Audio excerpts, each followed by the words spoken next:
안녕하세요. 유상민 목사입니다.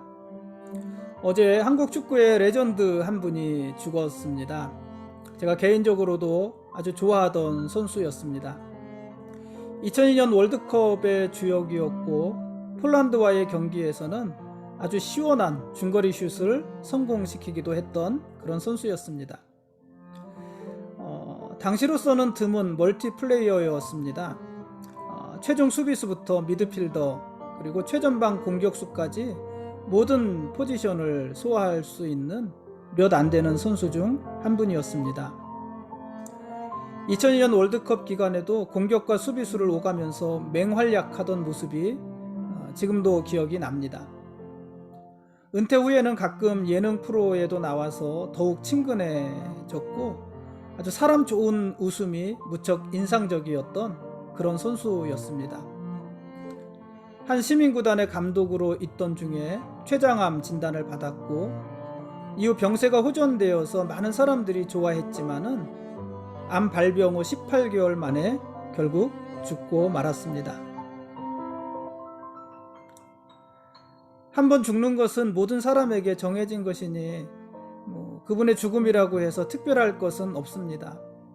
그래도 어제 오늘 저는 마음이 많이 서운합니다. 온라인으로 그의 영정사진을 보았는데 너무나 활짝 웃고 있는 모습이었습니다. 그리고 그 아래에 성도 유상철 이렇게 써 있었습니다. 그것을 보니 제 마음에 조금 위로가 되는 것 같기는 합니다. 성도라는 그 말이 굉장히 포근하고 위로가 되었습니다. 그 청년 바보 의사의 주인공인 안수연이 이런 말을 했습니다.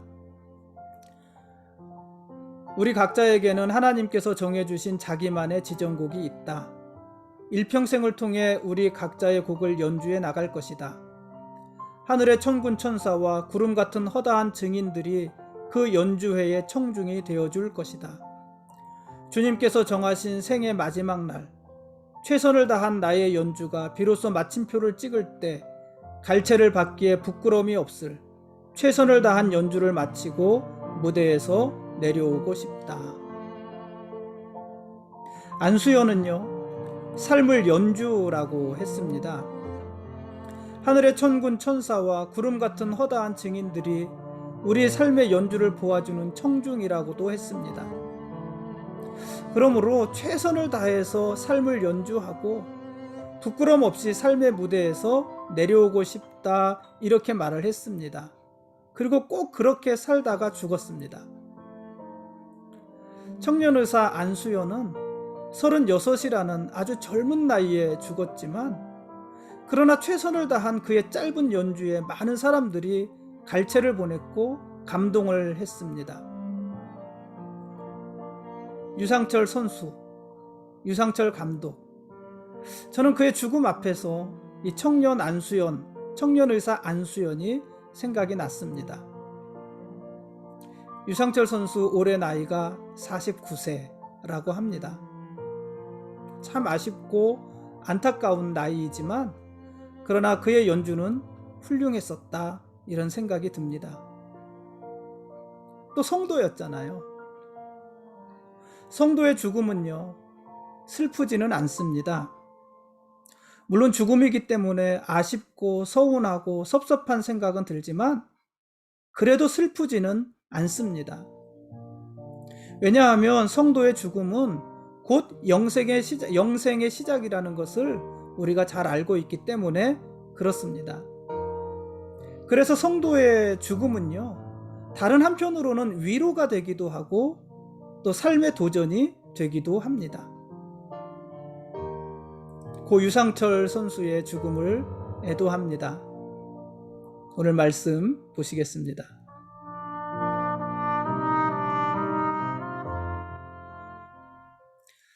오늘 읽을 말씀은 열왕기상 12장부터 14장까지 말씀입니다. 어제까지 시가서를 모두 읽었습니다. 욥기, 시편, 잠언, 전도서, 아가서, 시가서 5권을 모두 읽었고요. 오늘부터는 다시 구약의 큰 줄기인 열왕기서를 읽어 나가겠습니다. 우리는 그동안 열왕기상 11장까지는 이미 읽었고요. 오늘은 12장부터 시작을 해서 앞으로 이 열왕기상을 중심으로 열왕기상, 열왕기하, 역대상, 역대하를 계속 읽어 나가면서 그 가지로 뻗어 나오는, 이건 줄기고 가지로 뻗어 나오는 이제 선지서, 예언서, 선지서를 읽게 될 것입니다. 다윗 왕도 죽고 솔로몬 왕도 죽었습니다. 그리고 솔로몬 왕의 아들인 르호보암이 통일 이스라엘의 네 번째 왕이 되었습니다. 이스라엘의 첫 번째 왕 사울, 두 번째 왕 다윗, 세 번째 왕 솔로몬, 그리고 네 번째 솔로몬의 아들 르호보암이 이스라엘의 왕이 된 것입니다.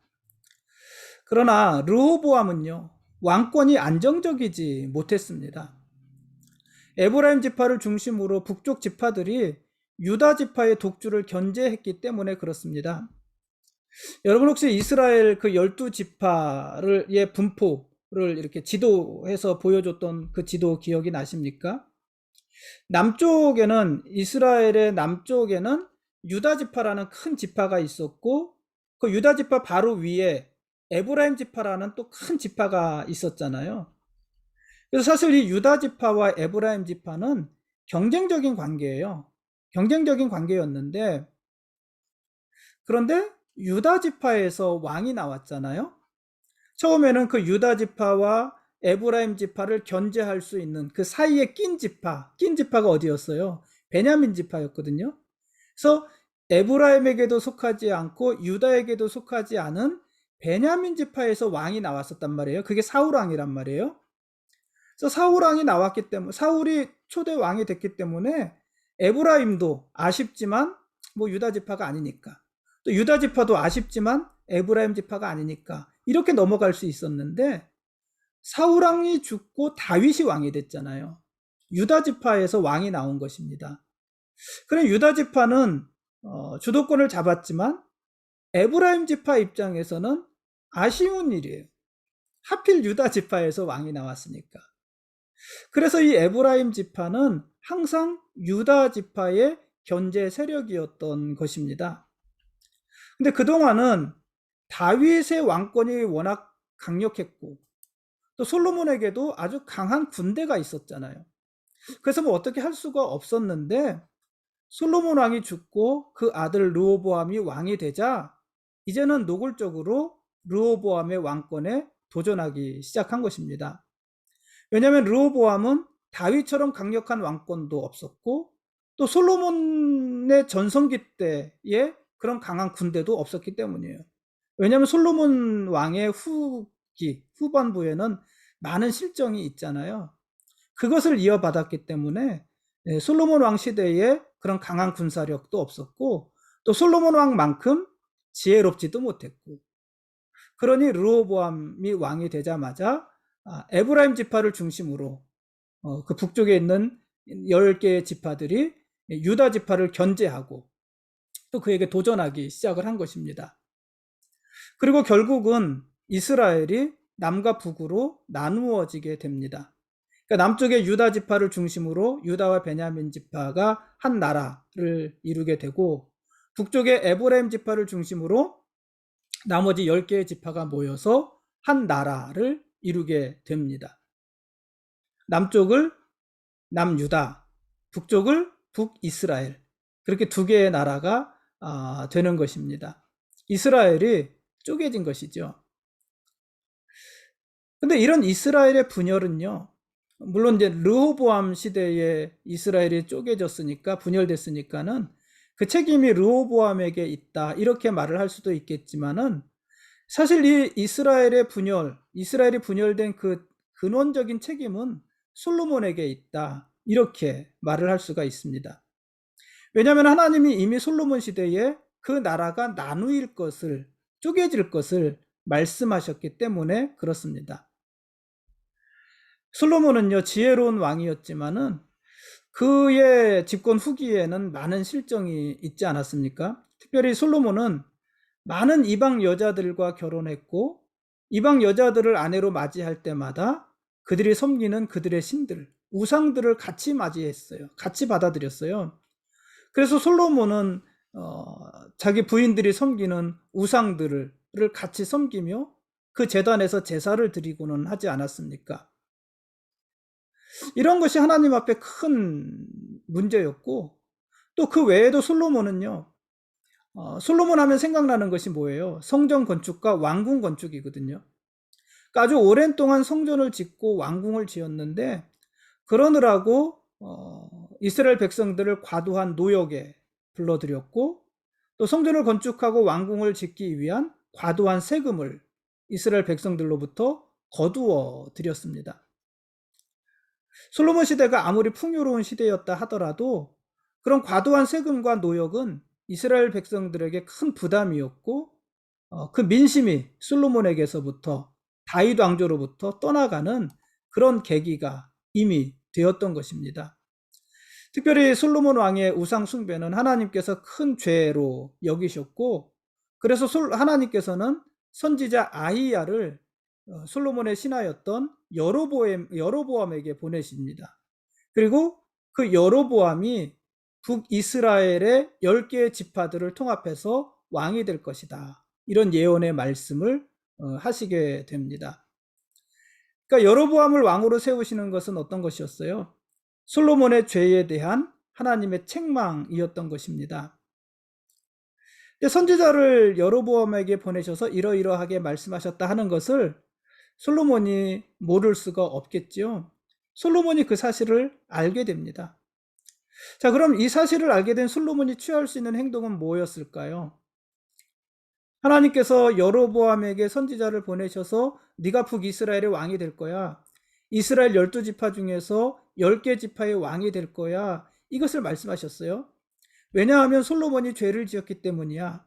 솔로몬이 이방 여자들과 결혼을 하고 그들의 우상을 섬겼기 때문이야. 그래서 이스라엘이 쪼개지는 거야, 나눠지는 거야. 그리고 네가 북쪽의 왕이 될 거야, 이렇게 말씀하셨다는 얘기예요. 그것을 알게 된 솔로몬이 취할 수 있는 행동이 뭐였을까요? 회개하는 것 아니었을까요? 그 죄로부터 돌이키는 것 아니었을까요? 그런데요, 솔로몬은 그렇게 행동하지 않았습니다. 그렇게 반응하지 않았습니다. 어떻게 했습니까? 북쪽의 왕이 될 것이라는 여로보암을 죽이고자 했습니다. 왕이 되려는 사람을 죽이면 왕이 될 수가 없는 거니까 문제가 해결된다고 생각을 했던 것 아니겠습니까? 그래서 솔로몬은 여로보암을 죽이려고 합니다. 그러니 여로보암은 어떻게 해요? 도망갈 수밖에 없지 않습니까? 그래서 여로보암이 도망가는데 어디로 도망가냐면 애굽으로 도망을 가게 되고, 애굽에서 솔로몬 왕이 죽을 때까지 살게 되는 것입니다. 이런 상황 속에서 르호보암이 왕이 된 것입니다. 솔로몬이 죽고 르호보암이 왕이 되었다는 소식을 듣고 여로보암이 애굽에서 이스라엘로 돌아옵니다. 여로보암이 돌아왔을 때 여로보암은 이미 자기 지파 에브라임 지파뿐만 아니라 북쪽에 있는 10개 지파들을 대표하는 자가 되어 있었습니다. 그래서 여로보암은요, 르호보암 왕에게 나와서 요구를 합니다. 어떤 요구예요? 르호보암 왕의 아버지인 솔로몬 왕은 백성들이 짊어지게 그 아주 과도한 짐을 지어줬었는데, 우리 백성들을 좀 선대해 주십시오. 무거운 짐을 좀 덜어 주십시오. 그러면 우리가 왕을 섬기겠습니다, 이렇게 요구를 합니다. 근데 이 요구는요, 정당한 것 같지만은 사실 말이 안 되는 요구예요. 새로운 왕이 되었으면 그 왕을 섬기는 것이 당연한 거잖아요. 근데 그것을 조건을 붙이는 것이에요. 왕이 이러이러하게 해주시면 우리가 왕을 섬기겠습니다, 이렇게 말을 하는 거예요. 그러니까 그렇게 말을 한다는 것은 여로보암과 나머지 이스라엘 지파들 속에 이미 르호보암에 대한 반역의 마음이 있었다는 것 아니겠습니까? 어쨌든 이렇게 르호보암에게 요구를 합니다. 그런데 르호보암은 그 요구를 거절하지요. 그러니까 나이 많은 신하들의 의견을 무시하고 어린 신하들의 말을 들어서 여로보암의 말을 거절할 뿐만 아니라 다윗 왕보다도 솔로몬 왕보다도 훨씬 더 엄하게 그들을 대하겠다, 이렇게 말을 합니다. 그러자 여로보암과 또 북쪽 10개의 지파가 르호보암을 떠나게 되는 것입니다. 그리고 여로보암을 왕으로 한 자기들의 나라를 세우게 되는 것입니다. 그 나라가 바로 북이스라엘이죠. 북이스라엘의 왕이 된 여로보암은 예루살렘의 지배와 영향력으로부터 완전히 벗어나야 했습니다. 벗어나고 싶었습니다. 그래서 그가 여러 가지 정책을 행하게 되는데 그중 하나가 뭐냐면은 종교적으로 독자적인 노선을 걷는 거예요. 여러분, 이스라엘에게 있어서 가장 중요한 것이 종교잖아요. 하나님이잖아요.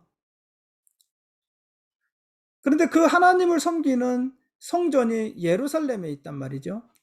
그러니까 지금 북이스라엘이 갈라져 나오기는 했지만 그 신앙 안에서는 예루살렘으로부터 자유로울 수가 없는 것이에요. 성전이 거기 있기 때문에. 그래서 여로보암은 종교적으로 완전히 다른 길을 가게 됩니다. 그래서 어떻게 합니까? 베델과 단에 제단을 쌓고 금송아지 2개를 만들어서 하나는 베델에, 하나는 단에 있는 그 제단에 두고, 그리고 그것을 하나님이라고 하면서 그것을 섬기게 합니다. 물론 하나님을 섬기는 것이에요. 그러나 그 송아지가 하나님이 될 수는 없는 거잖아요.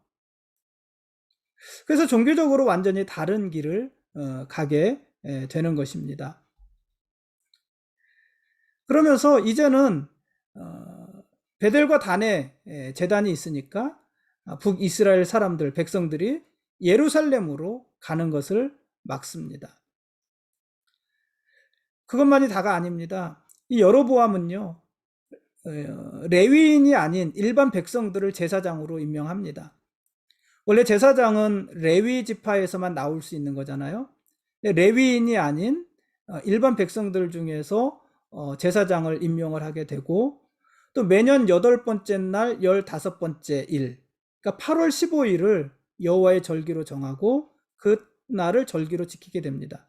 원래 이 절기는 7월에 있는 것이잖아요. 근데 자기 임의대로 8월에 절기를 정하고 그 절기를 지키게 합니다. 그러니까 모든 것이 자기 마음대로인 거예요. 금송아지를 만들고 그것을 하나님이라고 하고, 예루살렘이 아닌 베델과 단에 제단을 따로 만들어서 거기서 제사를 드리게 하고, 7월이 아닌 8월에 여호와의 절기를 지키게 하고, 이런 악한 일들을 하게 되는 것입니다.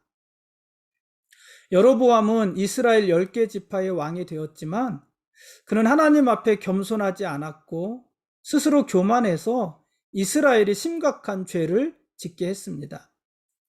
그래서 하나님은요, 그 여로보암에게 다시 선지자를 보내십니다. 다시 선지자를 보내셔서 여로보암의 죄를 경고하십니다. 하나님께서는 여로보암이 행한 악한 일들이 죄가 돼서 장차 그 집이 땅 위에서 끊어져 멸망하게 될 것이다, 이렇게 예언하셨습니다. 그러면은 여로보암이 어떻게 반응했어야 될까요? 회개해야 되지요. 그 죄에서 돌이켜야 되지요. 근데 여로보암도 그렇게 하지 않습니다. 회개하지 않고 죄에서 돌이키지도 않습니다. 그 결과 여로보암은요, 그 집안이 망하게 되죠. 그러니까 여로보암이 왕이 됐으니까는 그 다음 왕은 누가 돼야지 돼요? 그 아들이 돼야 되죠. 물론 아들이 왕이 됩니다. 그리고 또 그 아들이 왕이 돼서 여로보암의 왕조가 이루어져야 되잖아요. 근데 그 왕조를 이루지 못합니다. 여로보암은 왕으로 22년을 있다가 죽게 되고 그 아들 나답이 왕이 되기는 합니다만은 나답이 왕으로 있은 기간은 2년이 전부예요. 그리고 그가 2년을 통치했을 때 그 왕의 그 바하사라는 바하사에 의해서 죽고, 그리고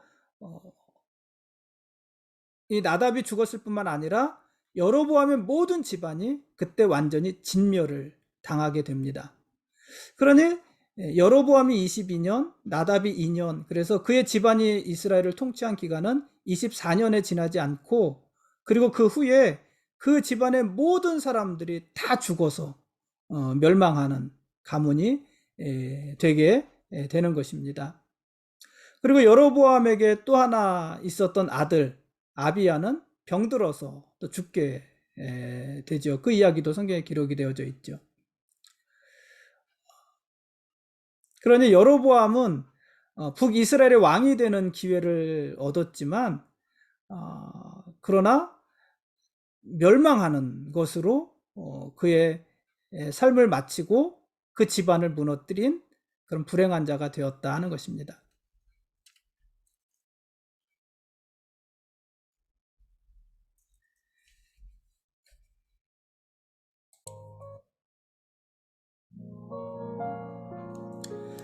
지금까지 열왕기상 12장부터 14장까지 말씀에 대한 길라잡이였습니다. 내일 읽을 말씀은 열왕기상 15장부터 16장 20절까지 말씀입니다. 솔로몬 왕의 신하였던 여로보암이 북이스라엘의 왕이 되었습니다. 하나님께서는 이미 선지자 아이야를 통해서 여로보암이 왕이 될 것을 예언하셨습니다. 그 당시에는 솔로몬이 물론 죄를 지어서 연약해졌을 때이기는 하지만 그래도 강력한 왕권을 가지고 있을 때였는데 그때 이미 여로보암이 왕이 될 것을 하나님이 선지자를 통해 말씀하셨습니다. 이것이 여로보암에게는 대단한 기회고 영광이 아니었겠습니까? 그리고 결국 여로보암은 결국이 아니죠. 마침내 북이스라엘의 왕이 되기도 합니다. 그러나 이 여로보암은 선한 왕이 아니었습니다. 오히려 여로보암은 악한 왕이었고 악한 왕의 상징, 악한 왕의 대명사였습니다. 그래서 그 이후로 북이스라엘의 왕, 남북 이스라엘의 왕들을 평가할 때 악한 왕들을 평가할 때 여로보암처럼 악한 왕이었다. 이런 말들이 기준이 되잖아요. 그러니까 악한 왕의 상징이 되는 것입니다. 여로보암은 우상의 제단을 만들었고 그것은 이스라엘이 멸망할 때까지 이스라엘의 올무가 되기도 합니다. 여로보암의 왕조는 좀 전에 말씀을 드렸지만은 이 여로보암의 왕조는 그의 아들 나답을 포함을 해서 24년밖에 가지 못합니다. 여로보암이 22년, 나답이 2년간 이스라엘을 다스리게 됩니다. 그리고 바하사에 의해서 그 집은 완전히 진멸을 당합니다. 하나님은 여로보암을 왕으로 세우셨을 뿐만 아니라 그가 계속해서 죄를 지을 때 선지자를 보내서 회개할 기회도 주셨습니다. 그러나 여로보암은 회개하지도 않았고 악한 길에서 돌이키지도 않았습니다. 부끄러운 이야기입니다만은 우리 모두 죄를 짓지 않습니까? 사실 우리 중 누구도 죄로부터 자유로운 사람은 없습니다. 그만큼 우리가 연약하다는 것입니다. 그러지 말아야 되는데 우리는 사실 현실적으로 죄를 많이 짓잖아요. 또 죄를 지을 수밖에 없어요. 왜냐하면은 우리는 이미 구원받았고 우리 안에 성령이 계시지만 우리는 아직 이 땅에 살고 있잖아요. 그러니까 우리가 아직 이 땅에 사는 동안 죄로부터 자유로울 수는 없는 것입니다. 죄를 짓는다는 얘기죠. 근데 이 말은 역설적입니다. 달리 생각하면 무슨 말이냐면은 죄 자체는 사실 문제가 아니라는 거라고도 볼 수 있는 것 아니겠습니까? 잘 이해하고 들으시기 바랍니다. 여러분, 우리는 다 죄를 짓기 때문에, 누구나 죄를 짓기 때문에 사실 그 죄 자체가 문제는 아닙니다. 죄는요, 하나님이 용서하시잖아요. 얼마나 적극적으로 우리 죄를 용서하시냐면은 독생자 예수 그리스도를 이 땅에 보내시면서까지 우리 죄를 용서하신단 말이에요. 그러니 죄 자체가 문제는 아니다. 죄는 어떻게 하면 됩니까? 회개하면 됩니다. 죄는 하나님이 용서해 주십니다. 그럼 뭐가 문제일까요? 죄가 문제가 아니라 죄로부터 회개하지 않는 것, 돌이키지 않는 것, 그것이 문제인 것입니다. 사람들이 왜 하나님의 진노를 사고 하나님의 책망을 받고 멸망하는 걸까요? 물론 죄 때문입니다만은 달리 생각하면 죄 때문에 그런 것이 아니라 회개하지 않고 돌이키지 않기 때문에 그런 것입니다. 문제는 죄에 있는 것이 아니라 회개하지 않는 것, 돌이키지 않는 것에 있다는 말입니다. 죄는 누구나 지을 수 있습니다. 그럴 수밖에 없습니다. 그러나 그 후에는 회개해야 되고 돌이켜야 되는 것입니다. 그러면 하나님께서는 우리 죄를 용서해 주시고 새로운 기회도 주시는 것입니다. 여로보암은 그러지 못했다는 것이에요. 그러나 다윗은 어떻습니까? 다윗도 죄를 지었습니다. 심각한 죄를 지었습니다. 그러나 다윗은 선지자를 통해서 책망받을 때 그 죄를 회개했고 똑같은 죄를 반복하지 않았습니다. 돌이켰습니다. 그래서 다윗이 위대한 왕인 것입니다. 오늘은 여기까지 하겠습니다. 오늘 제가 이 영상 작업을 하다가 다 날렸어요. 다 날렸어요. 이 클릭 한 번을 잘못해가지고 다 날리는 바람에 제가 다시 영상을 찍는데, 다시 영상을 찍다 보니까 맥이 좀 빠졌습니다. 맥이 좀 빠져서 그렇습니다. 놓친 고기가 커 보인다고 먼저 찍은 영상에 대한 미련과 아쉬움이 남습니다. 어쨌든 오늘은 여기까지 하겠습니다. 역사의 주관자이신 하나님이 우리의 왕이십니다. 그리고 우리는 그분의 거룩한 백성들입니다. 고맙습니다.